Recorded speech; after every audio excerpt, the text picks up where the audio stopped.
So Leica recently released the Leica M EV1, and to be honest, I don't understand why they did it. Let me explain. So up until now, in my opinion, the lineup of the Leica camera systems was quite neatly arranged, and you had some very distinct categories in which you could make your choice. Let me explain with a simple diagram. On the X-axle, we have the lens options ranging from fixed to interchangeable, and for the viewfinder options, we go from optical to EVFs.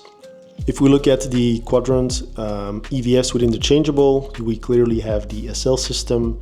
If you want to go fixed lens EVF, you have the Q system with a 28 and a 43 option.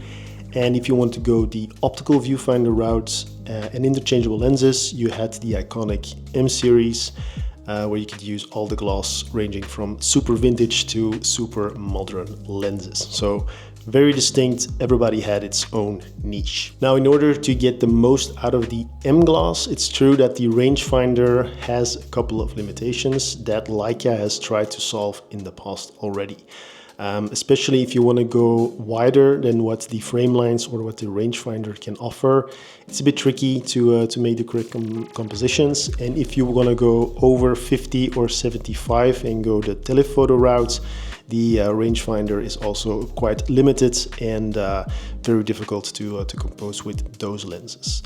Now, in order to provide some options to photographers, you have the hot mount EVF that you can mount on the M10 and on the M11, which is at the moment even tiltable, so quite a nice unique feature in that regard. Or you could just mount the M glass to the SL system with an adapter and use the gorgeous EVF of the SL and the hand grip in order to use the more exotic M lenses, which are typically larger and also quite heavy. But now with the latest iteration, the Leica M EV1, we have a new option, but honestly, I don't know what it exactly solves given all the things that exist at the moment. So what I was hoping for was that the EV1 would have some killer features that would really make it the top choice for shooting M glass with an EVF. But if I look at the spec sheet, I have to admit that I don't see it at the moment.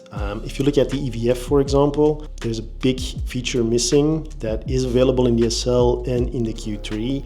And that's the fact that you can up the frame rate up until 120 frames per second. On the M EV1, it's only limited to 60. So you get a visual that is a little bit less smooth on the M EV1 than what you get on the Q3 and SL3. Quite disappointed that they couldn't get that at parity. Another potential thing is ergonomics.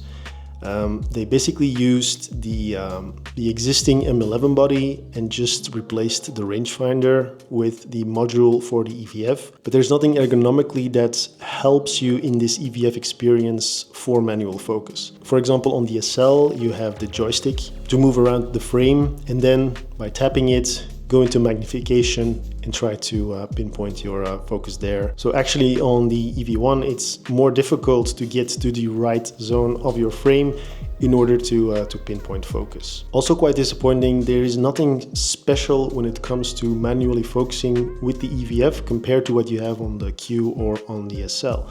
We basically only have magnification and focus peaking.